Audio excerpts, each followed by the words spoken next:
Hello all. तो आज हम लोग सोलर ऑफ ग्रिड का थोड़ा बहुत कैलकुलेशन देखेंगे। आ, इसमें बेसिकली हम लोग को क्या देखना है, mainly battery backup calculation, charging time calculation, किसका, ऑफ कोर्स बैटरी का और पीसीयू का वर्क क्या होता है। थोड़ा सा जनरल नॉलेज ले लेते हैं कि ये जो हम लोग का सोलर ऑफ ग्रिड सिस्टम होता है, बेसिकली उसमें क्या क्या चीज़ें होती हैं। तो एक पीसीयू होता है। पीसीयू हम लोग जनरली बहुत लोग हम लोग इन्वर्टर भी बोल देते हैं उसको। पीवी मॉड्यूल हम लोग पैनल के नाम से, सोलर पैनल के नाम से जानते हैं। और बैटरी हम लोग के पास जो होता है वो 150 एएच में और 200 एएच में अवेलेबल है। ठीक है, ये थोड़ा बहुत एक नॉलेज हो गया सोलर ऑफ ग्रिड के बारे में। सोलर ऑफ ग्रिड का क्या मतलब होता है? ऑफ ग्रिड का कहने का मतलब होता है कि उसमें हमेशा बैटरी यूज़ होगा। और ऑन ग्रिड में क्या होता है, बैटरी यूज़ नहीं होता है, बस दो चीज़ होता है, पीसीयू और आपका पीवी मॉड्यूल। अब इसमें बात करें तो सबसे पहले हम लोग का क्या आ जाता है, आपका वर्क ऑफ पीसीयू। पहले पीसीयू का वर्क को थोड़ा बहुत जान लेते हैं। पीसीयू का वर्क को हम लोग देखिए ऐसे जानेंगे, जैसे मान लीजिए कि सबसे पहले तो बात यह है कि पीसीयू जो है उसका फुल फॉर्म क्या है। Power conditioning unit. तो पावर कंडीशनिंग यूनिट।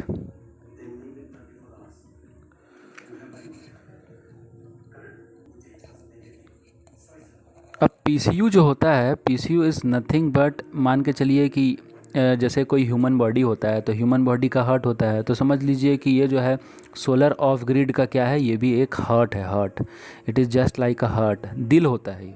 अब दिल कैसे होता है और क्या होता है इसका काम? इसका काम यही होता है कि जैसे मान के चलिए कि ये पीसीयू है, तो पीसीयू के इधर क्या है, पैनल है, मतलब कि पीवी मॉड्यूल है। और आपका पीसीयू के इधर क्या है, आपका दो चीज़ है, एक तो बैटरी है और दूसरा क्या है आपका एसी। मान के चलिए एसी अल्टरनेटिंग करंट, मतलब कि घर में, होम अप्लायंसेस में जो भी हम लोग को एसी अप्लायंसेस चलाना है, जैसे कि पंखा हो गया, जैसे कि फ्रिज हो गया, बाकी सब चीज़ें। तो यहाँ से ये दो चीज़ निकल रहा है, दोनों चीज़। अब दोनों चीज़ इसको किसको करना है, पीसीयू को करना है।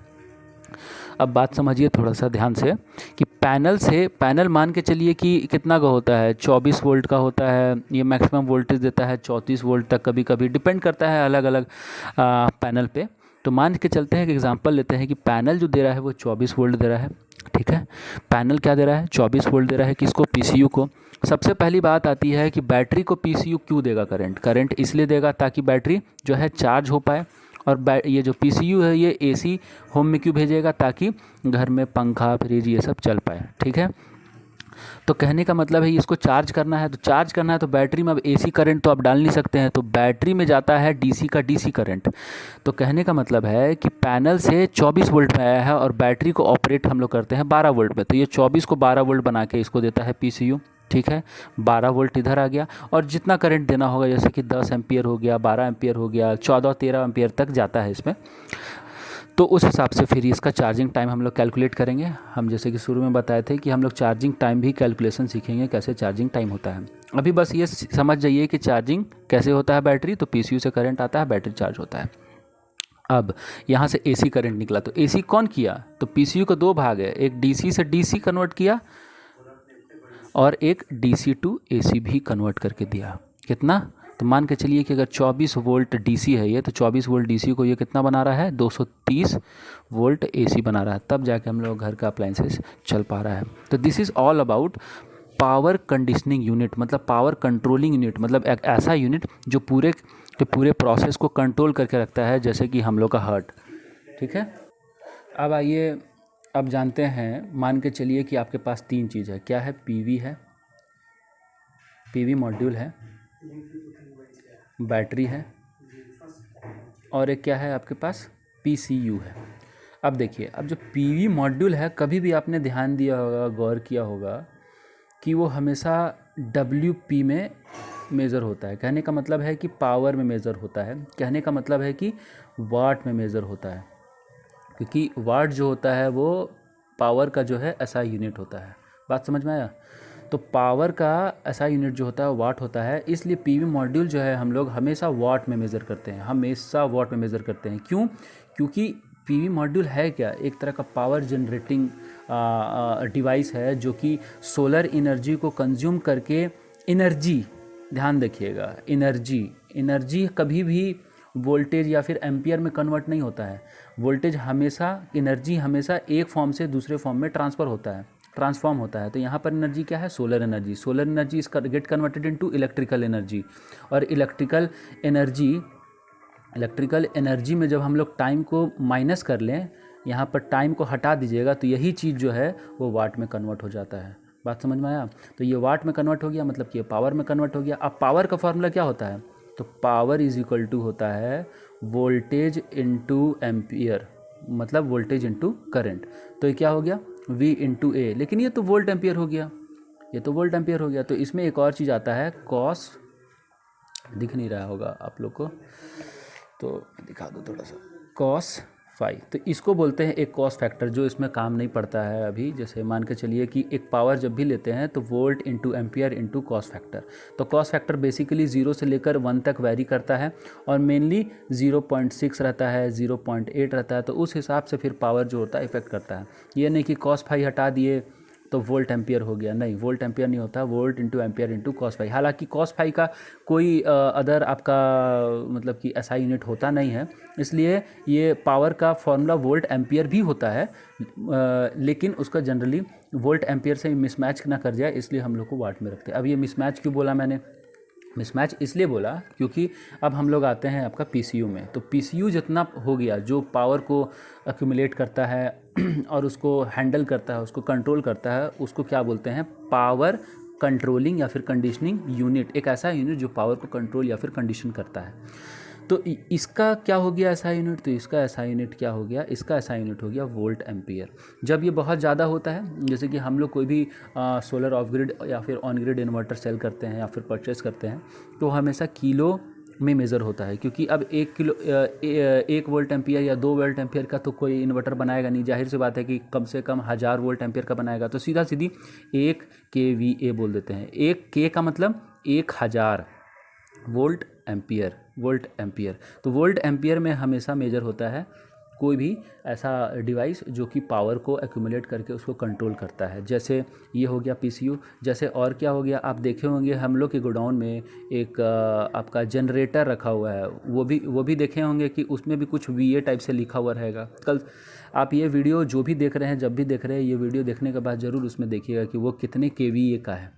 आप लोग को पता चल जाएगा कि कोई भी पावर को जो कंट्रोल करता है, एक्यूमुलेट करके उसको हैंडल करता है, तो वो हमेशा KVA में मेज़र होता है। जैसे कि ट्रांसफार्मर आप लोग देखे होंगे कि कि ट्रांसफार्मर जो होता है हम लोग के घरों तक जो डिस्ट्रीब्यूट करता है करंट को, वोल्टेज को, वो ट्रांसफार्मर भी जो है वोल्ट एम्पियर में ही मेज़र होता है, पावर में मेज़र नहीं होता है। पावर मेज़र कहाँ होता है? जहाँ से ये ट्रांसफार्मर में करंट और वोल्टेज आता है, तो वहाँ से इस पावर आता है। ये पावर इसमें वोल्ट एम्पियर में कन्वर्ट होता है। पावर को वोल्ट एम्पियर में कन्वर्ट करने का सबसे सिंपल उपाय क्या है कि इसका जो है कॉस फैक्टर जो है हटा दीजिए। तो हटा दीजिएगा तो वोल्ट एम्पियर आ जाएगा, तो power will be converted into जो है वोल्ट एम्पियर। ठीक है, बात समझ में आ गया। अब यहाँ पर एक ठो बच रहा है आपका बैटरी। अब आ जाइए जान लेते हैं कि बैटरी जो होता है उसको हम लोग किस में मेजर करते हैं। तो इसका ऐसा यूनिट जो होता है, कभी गौर किए होंगे आप लोग, AH। तो ए का क्या मतलब है? ए का मतलब होता है एम्पियर। आप लोग सब जानते होंगे कि एम्पियर का क्या मतलब होता है? करंट होता है इसका मतलब। और एच का मतलब जाहिर सी बात है कि आवर होता है।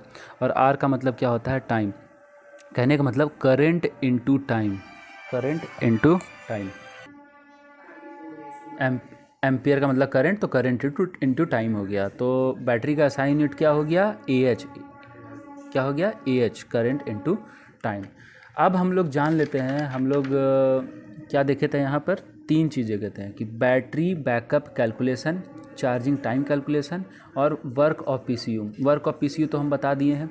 अब चार्जिंग टाइम कैलकुलेशन भी देख लेते हैं। ये ज़्यादा आसान रहेगा ये बताने के लिए, उसके बाद लास्ट में हम बता देंगे बैटरी बैकअप कैलकुलेशन कैसे होता है। ज़्यादा आसान इसलिए रहेगा क्योंकि हम लोग यहाँ सीख गए हैं कि जो बैटरी है वो हमेशा AH में मेज़र होता है, मतलब एम्पियर इंटू आर, मतलब करंट इंटू टाइम में मेज़र होता है।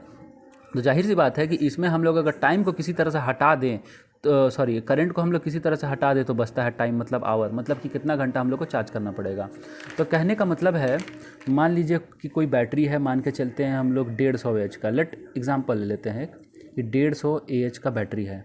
अब जाहिर सी बात है कि इसमें हम लोग को क्या हटाना है, एम्पियर हटाना है। तो हम लोग इसको क्या दे रहे हैं, इनपुट दे रहे हैं। क्या दे रहे हैं, इनपुट। क्या इनपुट क्या में देंगे, एम्पियर में देंगे। हमेशा हमेशा बैटरी को जो इनपुट होता है वो एम्पियर में देते हैं। ऑफ कोर्स जो बैटरी का 12 वोल्ट है वो हम लोग को तो मतलब कि हैंडल करना ही पड़ेगा कि 12 वोल्ट में ही वोल्टेज रहे, लेकिन जो एम्पियर है मतलब कि जो करंट है वो हम लोग यहाँ पर कितना देंगे। लेट से मान के चलिए कि 15 एम्पियर का हम लोग यहाँ पर करंट इसको इनपुट देते हैं, इस बैटरी को। इस बैटरी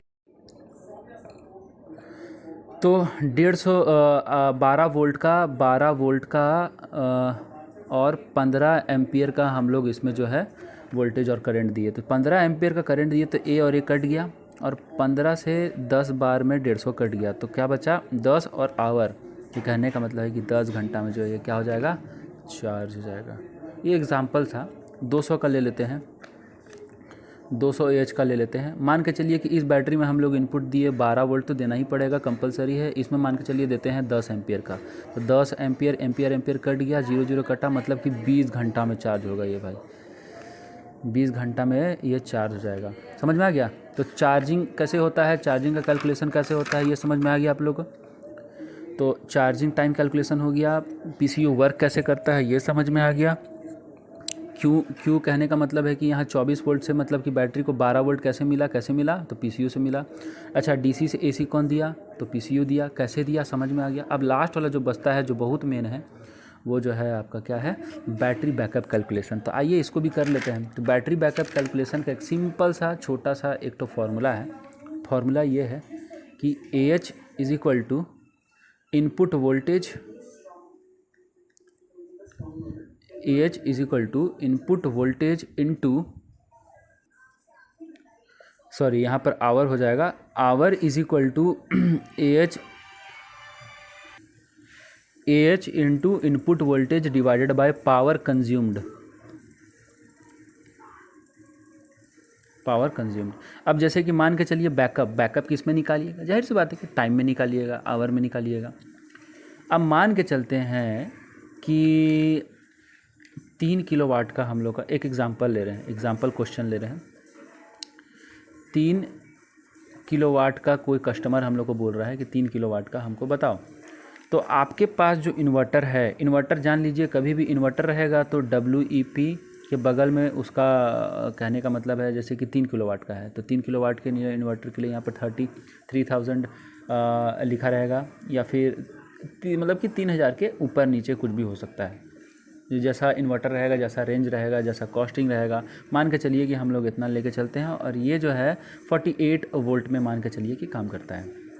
जैसे ही आप इन्वर्टर ये सिलेक्ट किए, 48 वोल्ट देखें, फटाक से इसको 12 वोल्ट से डिवाइड कर दीजिएगा। ये 12 वोल्ट किसका है, तो जो बैटरी से ये ऑपरेट होगा, तो 12 वोल्ट, क्योंकि यही बैटरी जो है यहाँ से मतलब कि करंट इसको देगा, और करंट यहाँ से देने के बाद ये पूरा AC में घर में जो है हम लोग घरों में AC अप्लाइंसेस चलाएगा, जैसे पंखा हो गया, जैसे कूलर हो गया, ये सब चलाएगा। ठीक है ना। तो 12 वोल्ट में इसको लेके आना है, मतलब कि 12 वोल्ट का कितना बैटरी लगाएंगे कि 48 वोल्ट बना दे, तो 12 चौके 48, मतलब कि 12 वोल्ट का 4 बैटरी जो है लगेगा। अब वो 12 वोल्ट का जो 4 बैटरी आप जो लगा रहे हैं वो दोनों हो सकता है, दोनों क्या, 150 AH भी हो सकता है और जो है 200 AH भी हो सकता है। ये डिपेंड किस में करेगा कि कस्टमर को कितना जो है मतलब कि बैकअप चाहिए। ठीक है, ये क्वेश्चन समझ में आया, अभी क्वेश्चन समझ में आ गया। तो 3 किलोवाट में हम लोग का मतलब कि इन्वर्टर में इनपुट वोल्टेज कितना आ गया, इनपुट वोल्टेज कितना चाहिए इन्वर्टर को, 48 वोल्ट। ठीक है, 48 वोल्ट आ गया। उसके बाद और क्या क्या चीज़ रिक्वायरमेंट हम लोग को, AH का रिक्वायरमेंट है। AH मतलब क्या, बैटरी। तो बैटरी हम लोग कितना जाने हैं, नंबर ऑफ़ बैटरीज कितना लगेगा, नंबर ऑफ़ बैटरीज कितना लग गया इसमें, 4 ठो बैटरी लग गया, 12 वोल्ट का 4 बैटरी लग गया। तो कहने का मतलब टोटल कितना दे देगा, 48 वोल्ट दे देगा। अब 4 बैटरी कितना का दिए हैं, मान के चलते हैं अभी 150 AH का दिए हैं। ठीक है, 150 एच का, तो एक बैटरी 150 एच का हुआ ना, तो टोटल कितना हो गया, तो टोटल 150 इंटू 4 कितना हो गया 600 AH आपका टोटल में जो है आ गया। मतलब कि AH भी निकल गया, इनपुट वोल्टेज आपको पता है क्या चाहिए, और पावर कंज्यूम कितना पावर कंज्यूम कराना है आपको, मैक्सिमम कितना क्वेश्चन में मिला था 3 किलोवाट। तो कहने का मतलब है कि आपके पास पावर कितना है, पावर जो है आपके पास है वो 3000 वाट। फॉर्मूला डालें बैकअप का, backup in hour is equal to AH into input voltage divided by जो है आपका पावर। ठीक है, तो AH कितना हो गया हम लोग का, यहाँ पर दिख रहा है हम लोग को कितना है 600 H, तो 600 डाल दीजिए। इनपुट वोल्टेज कितना है भैया, नहीं जान रहे हैं, 48 वोल्ट, 48 वोल्ट डिवाइडेड पावर कितना है 3000। बस काटना पीटना है इसको, इसको इससे काट दीजिए, इसको इससे काट दीजिए, ये 3 दूना 6 और 3 दहाइए 30 हो गया, 3 पचे 10 और 5 से इसको डिवाइड कर दीजिए, लगभग कितना आ जाएगा 50 के आसपास है, तो लमसम आ जाएगा 5 9 45 और जो है ये 80 हो गया ना, तो 5 8 40, तो 9.8 आवर का जो है ये बैकअप देगा। कितना 4 ठो 150 एच का बैटरी कितना का बैकअप देगा, 9.8 आवर का जो है वो बैकअप देगा। बात समझ में आ गया। तो बस ये क्या है, सिंपल सा एक जो है फॉर्मूला है। ठीक है, थैंक यू।